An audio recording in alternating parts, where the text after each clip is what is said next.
on both sides of the abortion debate. But for various reasons, and despite their intuitive appeal, religious freedom arguments in favor of abortion rights have not gained much legal traction yet. However, that may be starting to change. The Dobbs decision, overturning Roe v. Wade, and with it the constitutional right to abortion, has coincided with a marked strengthening of religious freedom rights at the federal level under both the Free Exercise Clause of the First Amendment and the Federal Religious Freedom Restoration Act, or RFRA, a federal law that protects against the federal government imposing substantial burdens on religious exercise of individuals and groups. In addition, the Dobbs decision has resulted in abortion rights litigation shifting to state courts under state law theories. State law equivalents of the Federal Free Exercise Clause and RFRA provide advocates with new opportunities to argue for state law grounded protections for individuals who are religiously motivated to seek abortions in certain circumstances, or for providers who wish to provide abortions based on religious imperatives. Thus, we've seen a reinvigoration of religious freedom legal claims as well as religious freedom arguments in public discourse supporting a right to access abortion as a matter of conscience and religious conviction. Lawsuits have been brought in several states where abortion is otherwise banned or heavily restricted, including Indiana, Kentucky, Florida, Missouri, Wyoming, and Idaho, including such claims. For this reason, it's a particularly propitious moment to be exploring the relationship between religious freedom and abortion rights, and I'm so pleased that we're able to do that today with our esteemed set of panelists. So I'll turn it over to Christine to introduce our speakers today. Thank you. Thank you, Jessie. So as you said, I have the great pleasure of introducing our panel of experts, and then I'll get the conversation going. It'll be a Q&A format, and at the end, we would definitely want questions from the audience. So our first speaker is Professor Liz Sepper from the University of Texas at Austin. So Professor Sepper is a nationally recognized scholar of religious liberty, health law, and equality. She's written extensively on conscientious refusals to provide reproductive and end-of-life care and conflicts over religion and insurance. Her recent work focuses on theoretical and policy debates related to the anti-discrimination obligations of public accommodations, businesses, service providers, and membership organizations that are open to the public under state, federal, and local laws. Professor Sepper's articles appear in many top journals, including the Yale Law Journal, Columbia Law Review, and the Virginia Law Review. Next to me is Dr. Toni Bond of the Methodist Theological School, Ohio, who has been a social justice activist for 30 years. She's worked specifically to elevate the voices of Black women around reproductive and sexual justice. In 1994, Dr. Bond was one of the 12 women who gave birth to the concept of reproductive justice, creating a paradigm shift in how women of colour would add their collective voices to the fight for reproductive autonomy and freedom. In 1996, she co-founded and led the first Black women's reproductive and sexual justice organisation in the country. And in addition to her leadership in social justice issues, Dr. Bond is a recognised leader and scholar working at the intersection of religion and reproductive justice. She's a womanist theoethicist with her area of speciality being gender and sexuality. And she also finds the time somehow to run Interfaith Voices for Reproductive Justice. Our third speaker is Professor Rachel Kranson from the University of Pittsburgh, who is the Director of Jewish Studies and an Associate Professor of Religion Studies. Her work focuses on the history of American Jewish gender, sexuality, and class in the latter half of the 20th century. She has written numerous books, nearly all have won awards, and her current research traces the history of American Jewish engagement in debates over abortion. And this spring, she's serving as a scholar in residence at the HBI Institute Brandeis and is completing her final chapters of a book around religious misconceptions, American Jews and the politics of abortion, which I definitely can't wait to read. I'm going to start our conversation now for the next 20 minutes. And the first question I have is for you, Liz, which is essentially, so last Thursday, as most of us know, the Indiana Court of Appeals upheld an injunction that enjoined the state of Indiana from enforcing its abortion ban against the plaintiffs who are motivated by their religion to obtain abortions. And I'm wondering what your reaction to that was. So it's a decision from a state court, the Indiana Court of Appeals, and I think there's 2 points to start with. The first is that this was a very, very easy decision under current Supreme Court doctrine. And the second is that nonetheless, it was an extremely momentous decision because it was an even-handed application of the doctrine to people who hold pro-abortion instead of anti-abortion or anti-reproductive justice beliefs.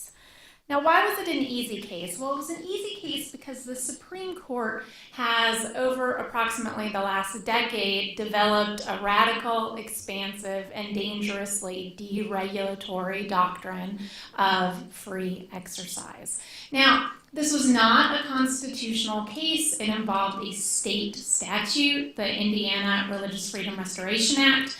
That statute is modeled on the Federal Religious Freedom Restoration Act, RFRA, and therefore, like many state courts, the state courts in Indiana have looked to the federal courts in interpreting their RFRA.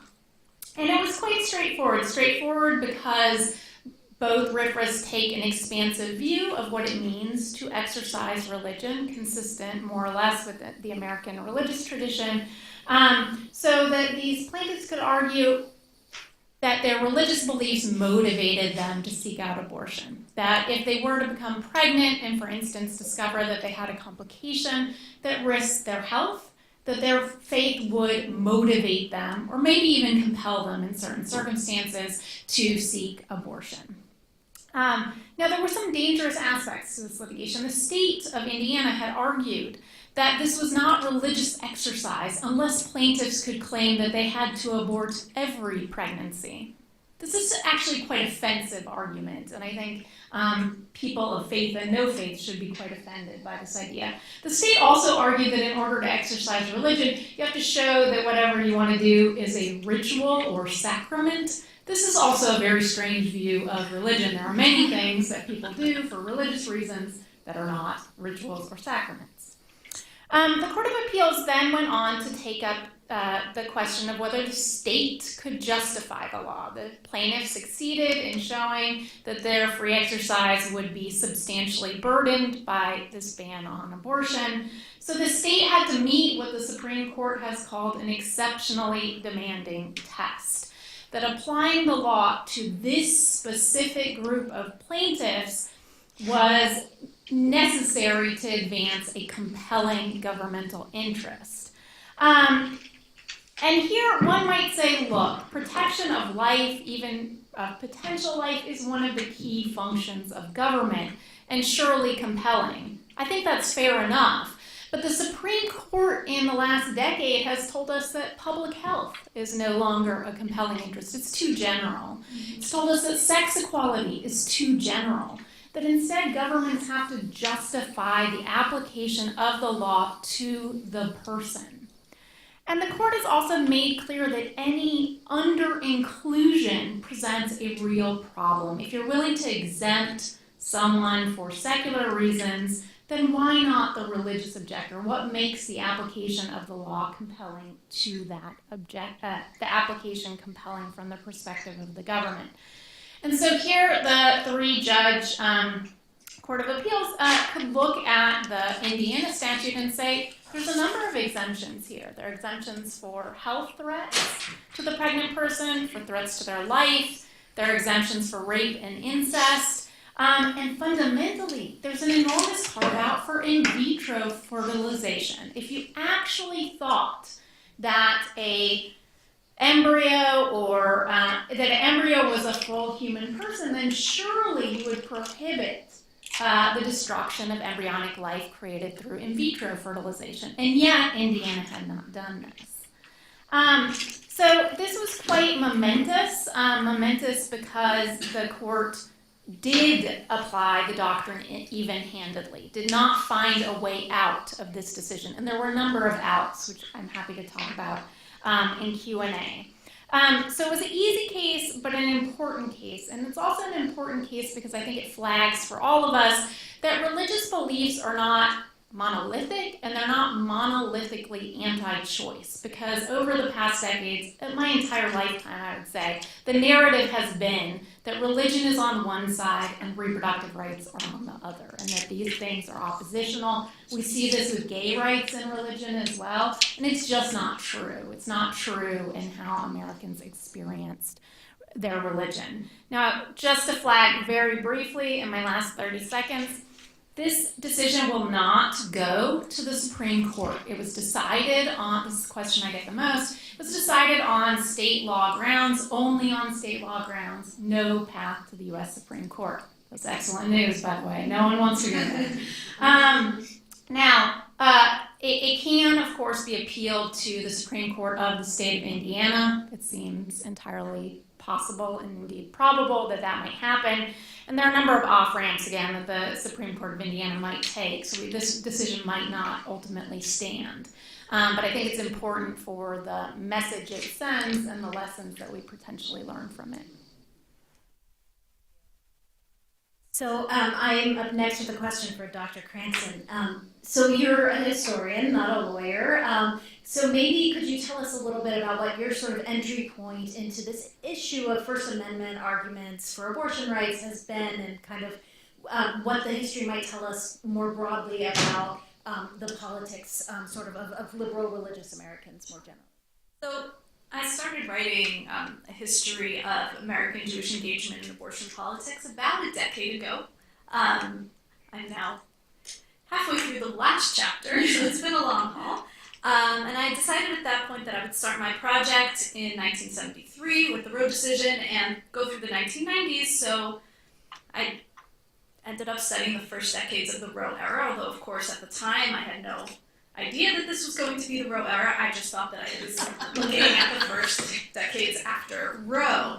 And one of my goals right from the beginning was to correct some historiographical trends that distorted what we knew about reproductive history, religious history, and Jewish history in the United States. So on the one hand, most historians of reproductive politics only considered the influence of religion when discussing the conservative Christians who opposed abortion access.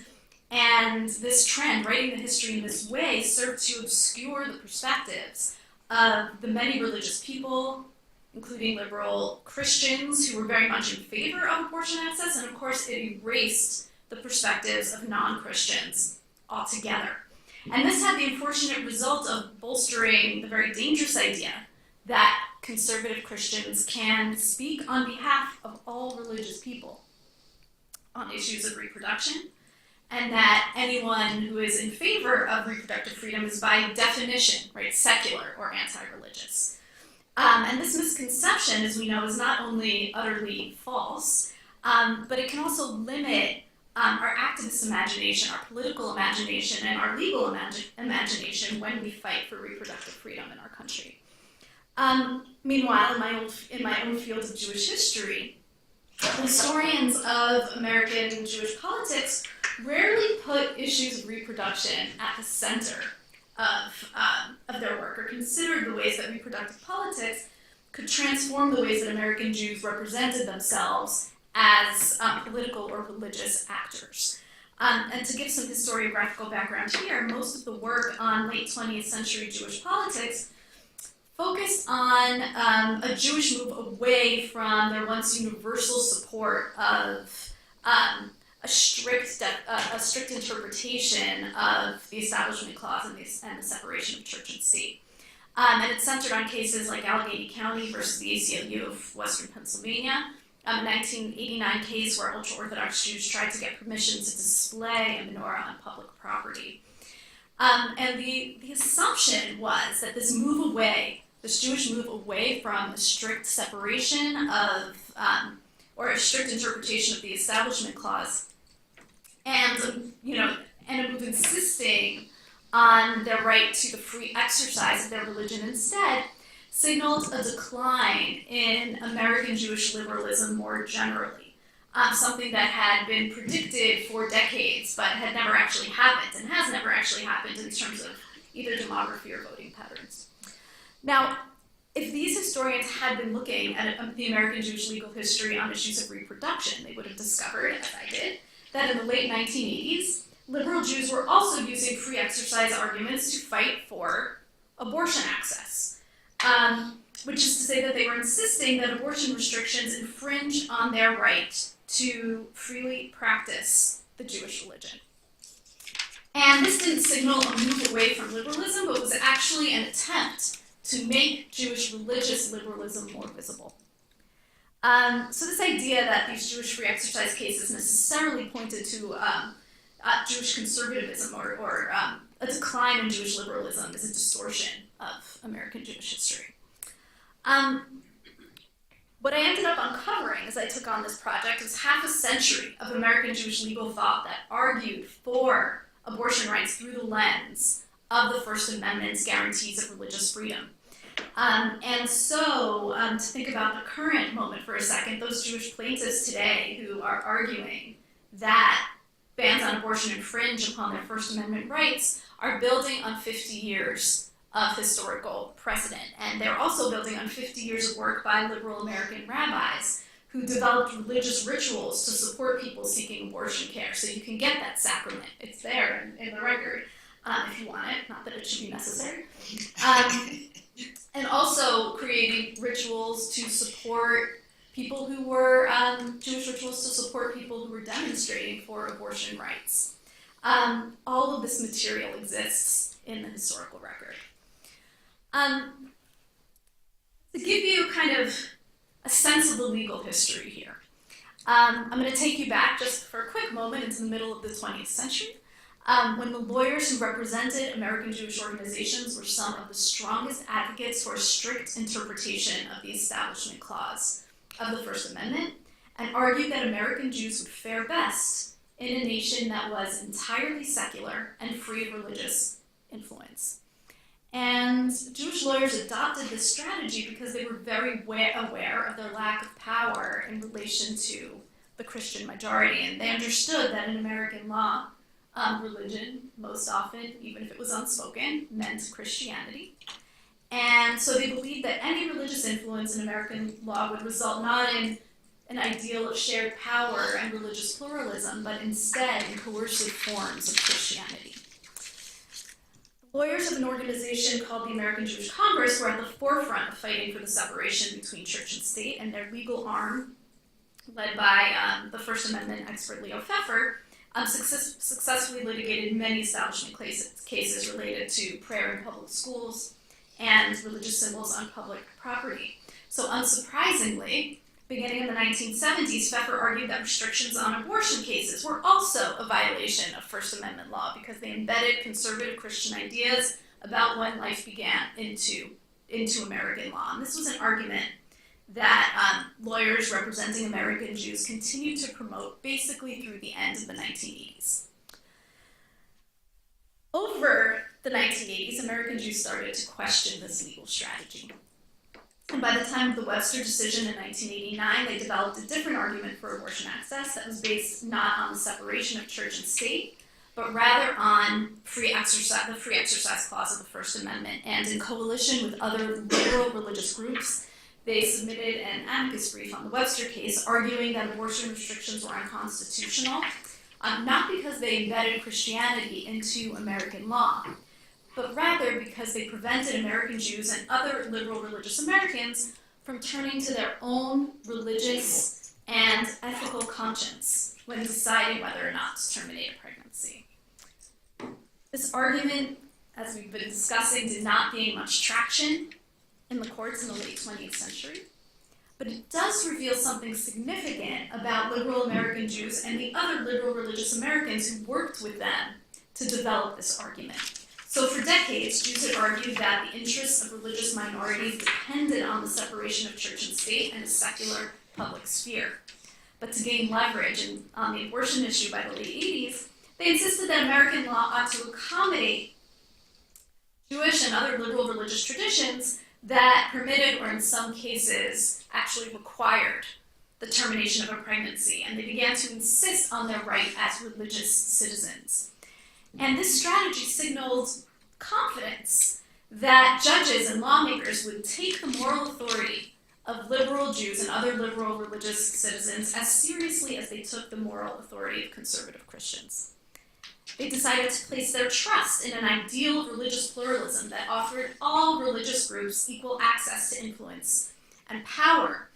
But the fact that this strategy didn't succeed suggests that liberal Jews and other liberal religious Americans and conservative Christians were not competing on an equal playing field in the American courts during these debates over reproductive rights.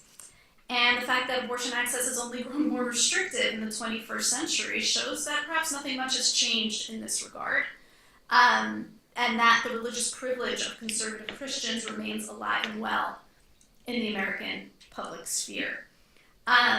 Their outsized power has ended up eclipsing, to use a very relevant term this week, the rights of all Americans who consider abortion access to be compatible with and even crucial to their religious or non-religious conscience and sense of morality. So I will leave it there. Thanks, Rachel. It sounds like the book is ready to go. So, my question is for you, Toni, as a founding member of the reproductive justice movement. Your work has propelled the idea that Black women and their communities need access to power and resources to claim their freedom and be safe and healthy. And I'm wondering if you could talk a bit about how the other aspect of your work around religious freedom and religion has impacted or informed this massive body of work you've completed. I'd like to talk about it within the context of what the impact has been of Dobbs in the lives of Black women and Black pregnant capable persons. And in the reproductive and sexual justice movement, we talk about this within the context of it being a theft of Black women and pregnant capable persons' reproductive and sexual autonomy. And talk about it, I do, within a religious context. It's a denial of people's individual dignity and capability. And that when you recognize people's human capability and dignity, you actually recognize their humanity. But the other part of this for me is, in the reproductive and sexual justice movement, we don't single out abortion. Abortion is a part of a larger umbrella of reproductive and sexual health care needs for Black and brown people, Black indigenous people of color. And so within the reproductive and sexual justice movement, we recognize the need to look at this through a lens of intersectionality that takes into consideration issues of race and class and gender. Because we have to understand that Roe was the canary in the coal mine. And it was the beginning of attacks on democracy and human rights in its rawest sense. So connected to the overturning of Roe is also attacks on critical race theory. Because when you attack the academy and educators' ability to talk about history, to talk about what happened during the enslavement of Black and brown people, what happened to Native and indigenous people, it precludes us from talking about the reproductive and sexual atrocities that members of Black, Indigenous, people of color communities had to endure. When you talk about Dobbs, you also have to talk about the erasure or the eradication of voting rights for people across within the South, and their inability to vote for legislators who will carry forth their voices at the state level and at the federal level. You also have to talk about the rates, the disparaging rates of Black maternal mortality and morbidity in this country, which is equal to that of countries abroad. And so there is not this separation. When we talk about religious freedom, where I am troubled with our approach is that we talk about religion from this sense of universality and almost codifying the anti-choice side's goal of trying to make Christianity the one true religion in the U.S. And we know that that's not true. That just as there's diversity of religious traditions, within religious traditions, there's diversity of what people believe. And so oftentimes, and I did my PhD research on the reproductive and sexual behaviors and decision-making of Black women. And one of the things that I found out was that many times when Black women make the decision to have an abortion, that is an internal struggle or an internal decision-making process that they make in consultation with maybe a family member, maybe in conversation with the God that they believe in. But oftentimes it is a decision that they have made that may be contrary to the theological teachings that they have experienced. That many times they make this decision knowing that they are making a decision that may be contrary to what the pastor of their church has told them. That they may have been raised in, currently belong to a religious institution that says abortion is a sin, and yet they still make that decision.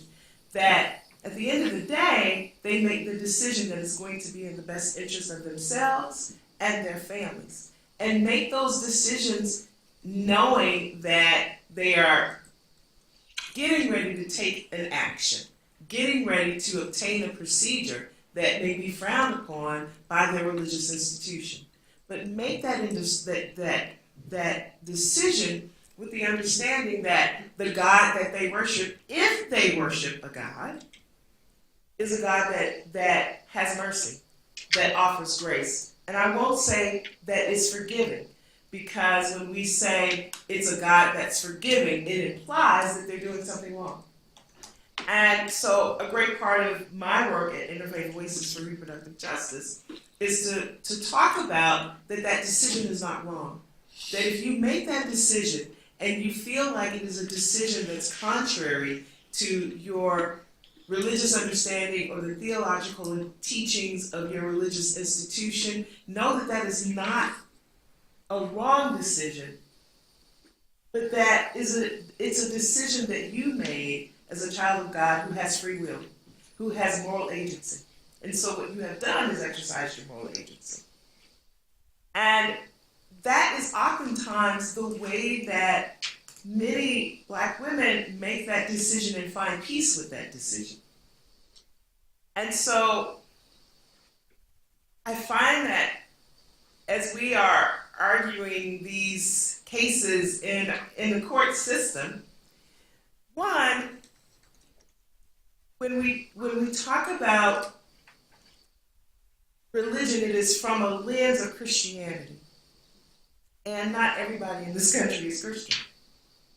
And as a matter of fact, not all of the Black women and pregnant capable persons that I encounter are Christian. They may walk in dual faiths.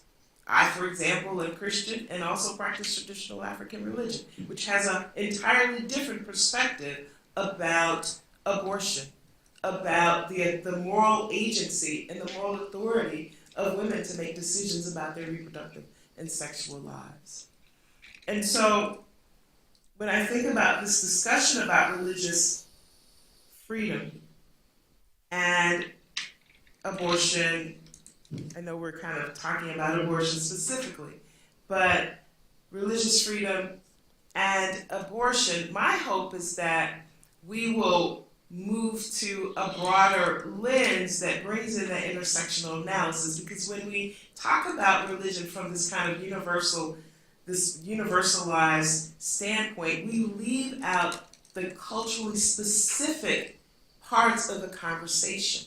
And when we do that, we leave out big portions of the population who might have different theological understandings, and also leave out people who may not be Christian, who may not have any religious belief, who might just say, and I had some women tell me this when I was doing my research, a couple of women who were not Christian, who said, I used to be Christian, but now I'm atheist. And so I believe in the good of humanity. I don't necessarily believe in religion. However, they did still have those kind of, that Christian guilt, I like to call it, about making a decision. And that Christian guilt is oftentimes very traumatizing, because that Christian guilt that they walk around with is this sense that they have done something wrong, that they've done something wrong for which God is not going to forgive them for, that they're going to hell for. And so, as we talk about religious freedom, my hope is that we also expand how we talk about religious tradition. Talking earlier about lived religions, and that we bring in some of that kind of conversation that acknowledges that there's more than just the three Abrahamic traditions of Judaism and Islam and Christianity, and that there are people who are practicing more nature-based religions, particularly in Black and brown communities.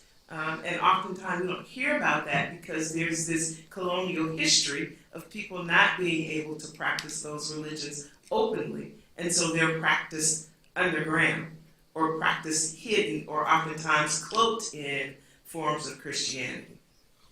And the last thing I'll say is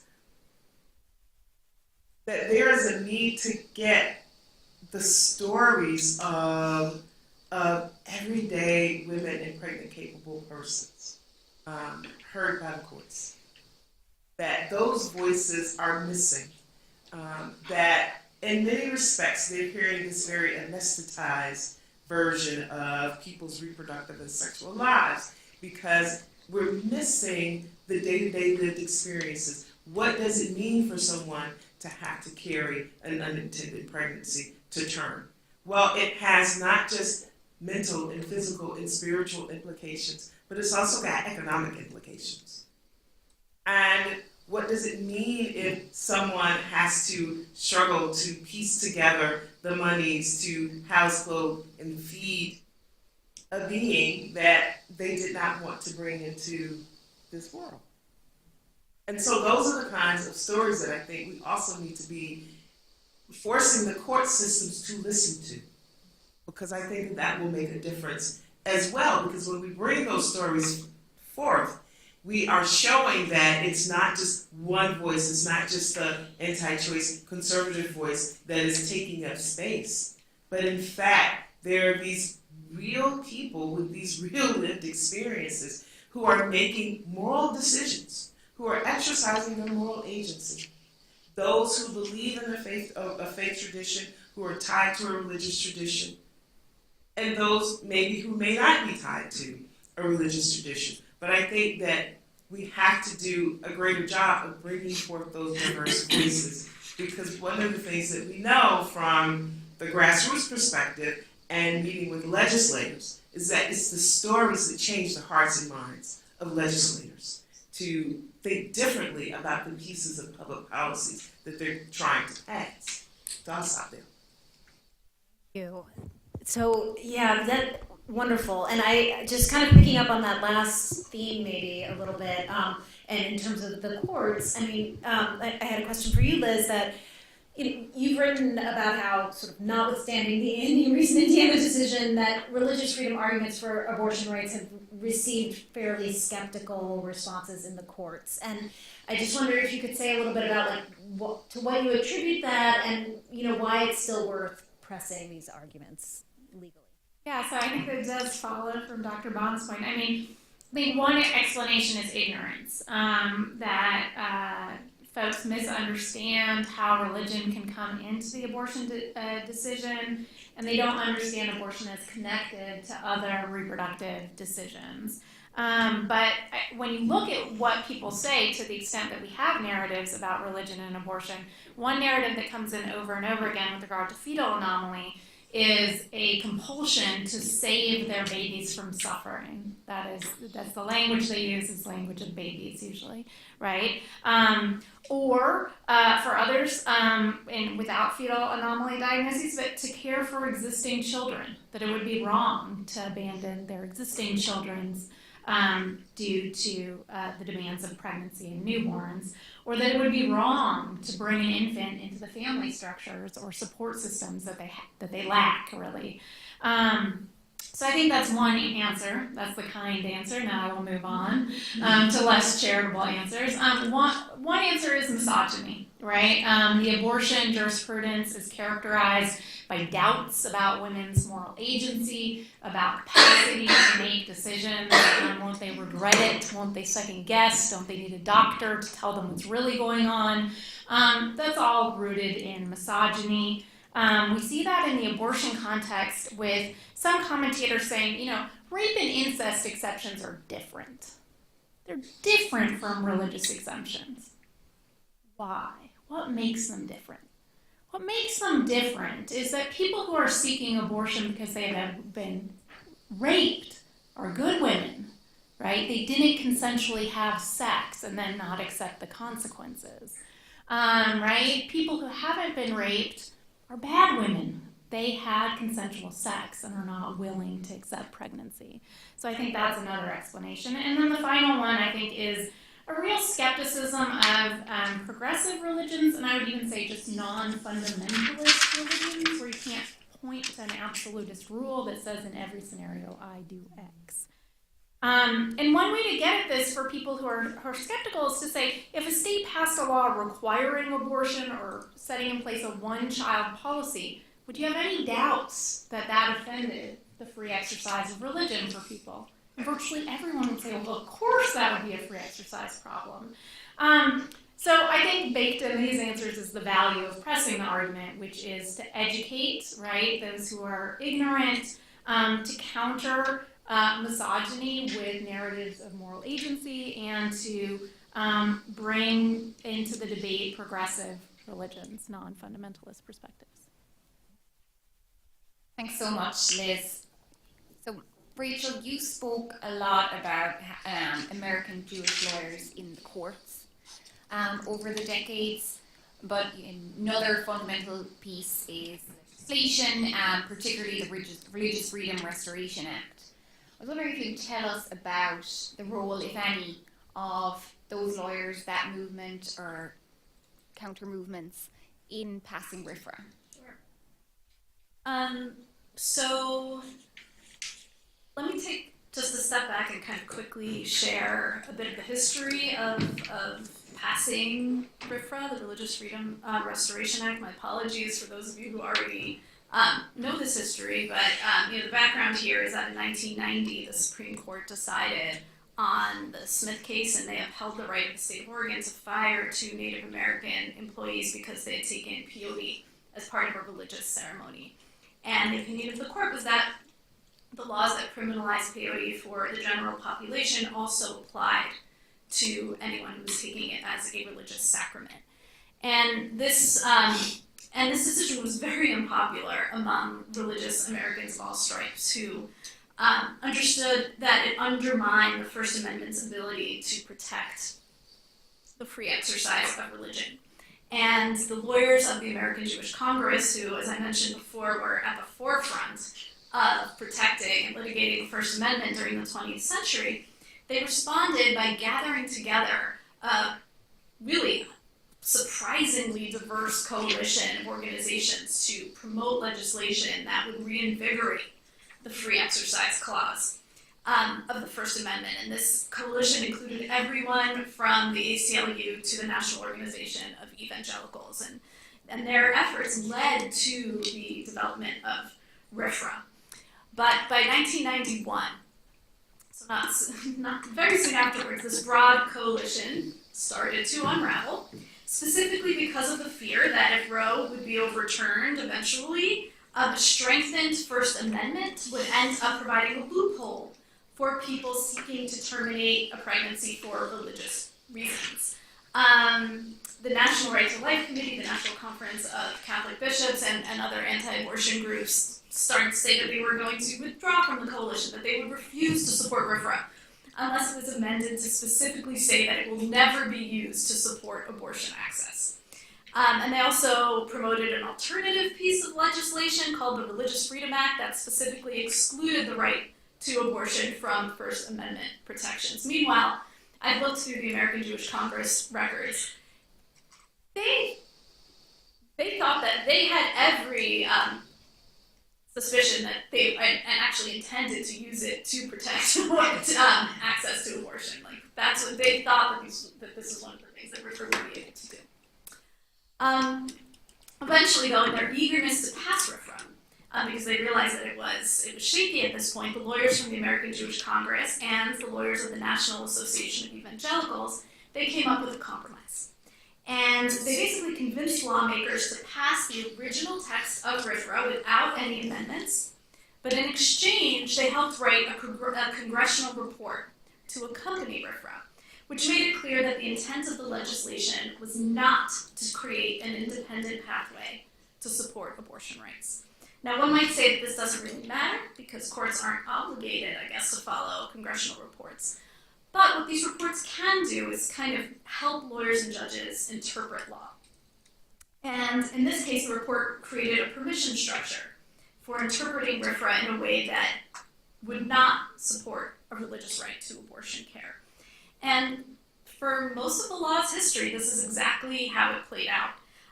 For the most part, this law has been harnessed certainly not to protect religious freedom in any way, but in fact to restrict it, most famously or infamously during the 2014 Hobby Lobby case. And this all gets back to what I was talking about before about religion and power, because when the American Jewish Congress entered into a coalition with conservative Christians to strengthen First Amendment law, they were operating on the assumption that the courts would interpret this legislation in a way that would protect the rights of religious liberals and religious minorities, along with the rights of conservative Christians. They kind of were banking on this ideal of religious pluralism, in which all different religious representatives of different religions would have equal rights within a neutral playing field. This is not what happened with regard to reproductive freedom. Time and again, courts have used RFRA only to support the religious rights of, I should even say, white conservative Christians. And so I think this gets at one of the possible pitfalls of organizing for abortion rights through the free exercise clause of the First Amendment, because when it comes to reproductive freedom, can we really trust, right, that U.S. courts will protect the First Amendment rights of all religious Americans, including the members of liberal and minority religious groups, to the same extent that will support the rights of conservative Christians? We might want this to happen. I don't think we have much evidence that this has happened. And this history, of course, is part of why this latest decision out of the Indiana Court of Appeals is kind of astounding to me and exciting, because I'll be honest, when I was researching the passage of RFRA in my book, I honestly thought that the lawyers of the American Jewish Congress were naive. And that's how I was writing it. As they put together this broad coalition to support RFRA, it seemed to me that they were willing to sideline reproductive rights in their attempt to strengthen the First Amendment. And I felt very uncomfortable with this history. It was but look, something different has happened. Maybe maybe history will prove this wrong. I honestly hope that it does. But we'll have to see. So, thank you. And I do want to leave a few minutes for Q&A, and I know that we got a late start, but Dr. Bond, I'm wondering if I can just, on that note, kind of go to you and ask you, kind of on the note that Dr. Kranson ended on, like, are there reasons for hope right now? Is there a reason to think that, taking the long view, that we could be in a different moment? Oh no, not your face tells me that's the question. I really want to be hopeful. Trying to be hopeful. Oh wow. Yes, there are reasons to be hopeful.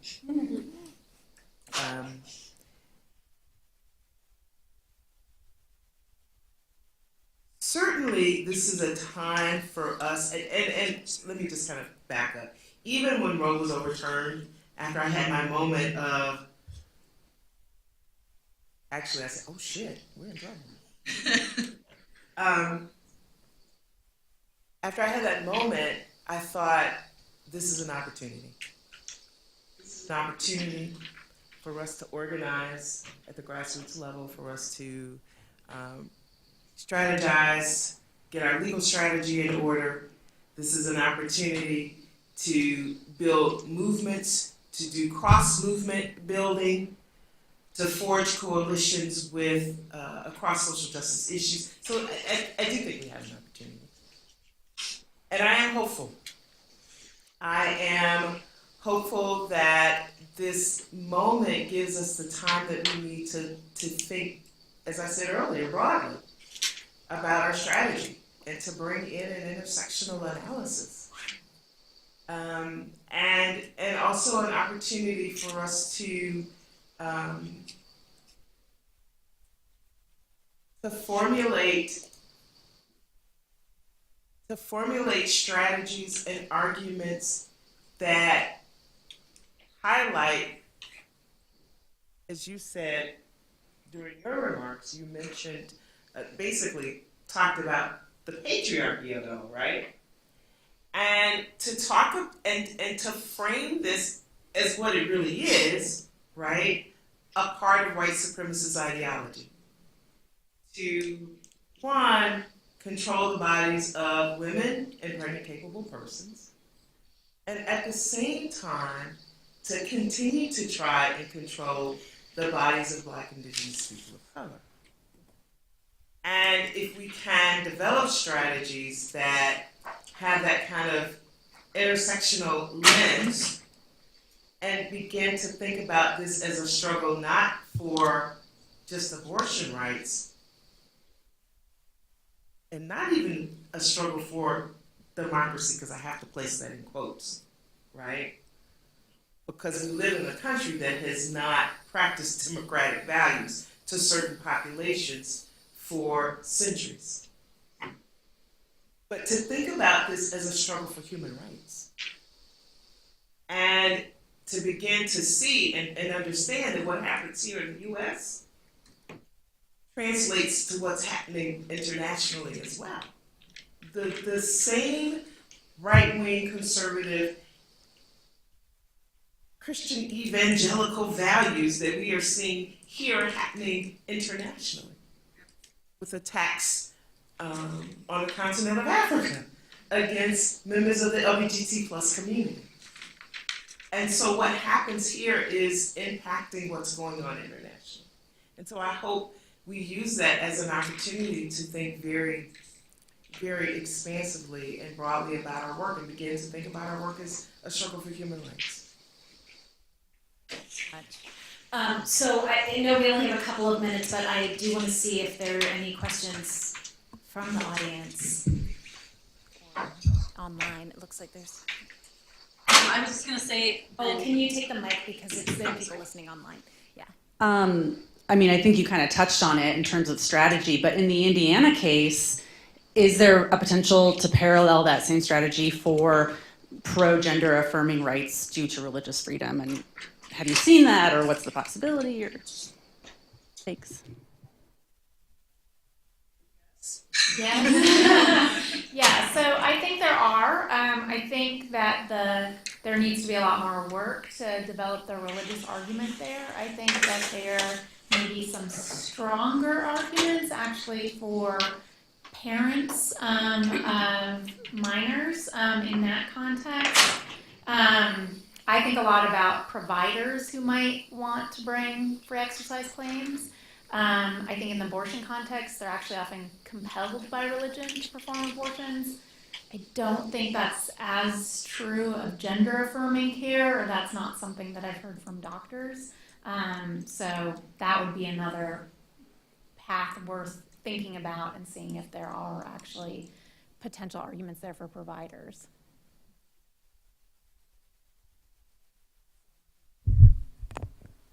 Oh, there's, yeah, up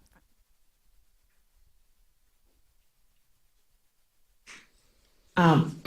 So one of the biggest problems with the doctrine right now, to my mind, is that there's no limiting principle anymore in the case law.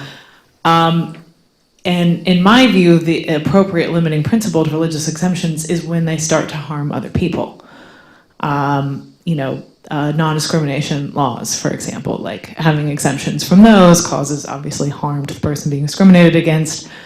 And by that logic, Smith was wrongly decided because someone using a controlled substance doesn't harm anyone else.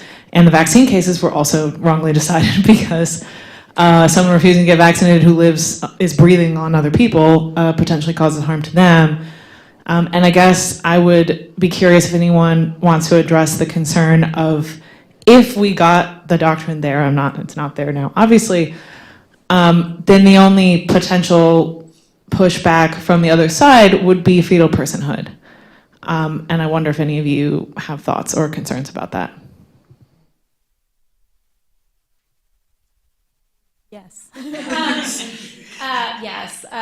Right. I think the no harm principle, we've seen it torn down, right? So I think it doesn't exist as a strong limiting principle anymore. I used to be very concerned about pressing free exercise doctrine in support of progressive causes. I no longer am, because it just strikes me that there's nowhere else to go, and that there have to be consequences for failures to develop limits. But I do think there's a couple things. I think before we get into fetal personhood and harm, I think we're in a world where we might just see other off-ramps taken, right? Construction around standing, so that basically you have to be pregnant and needing an abortion imminently in order to pursue a claim in court. So I think we could just see courts use other doctrines to limit access to the courts for progressive free exercise plaintiffs before we get to fetal personhood. I do think the Supreme Court has, a case right now involving the Emergency Medical Treatment and Labor Act that involves the question of whether essentially there's a co-equal duty that doctors have to fetuses and to pregnant people under federal law. This is not a case people are paying enough attention to. I suspect that the Supreme Court will actually use it to create statutory fetal personhood in federal law, right? Only for EMTALA, not full-blown constitutional personhood, but we've seen this in the states, find fetuses in different statutes and create building blocks for fetal personhood. So I see that well before we get to the question of harm to fetuses in the free exercise doctrine. Wow. On that note, I think I need to wrap up, unfortunately. I forgot to say that for those of you online who are seeking CLE credit, the code is 546877. Those of you who are in person can just hand your forms in to Holly, who's in the back there. But 546877 for those of you online.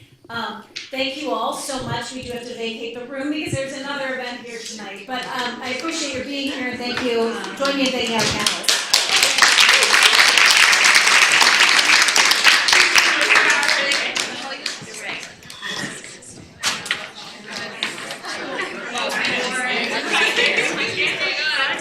Thank you.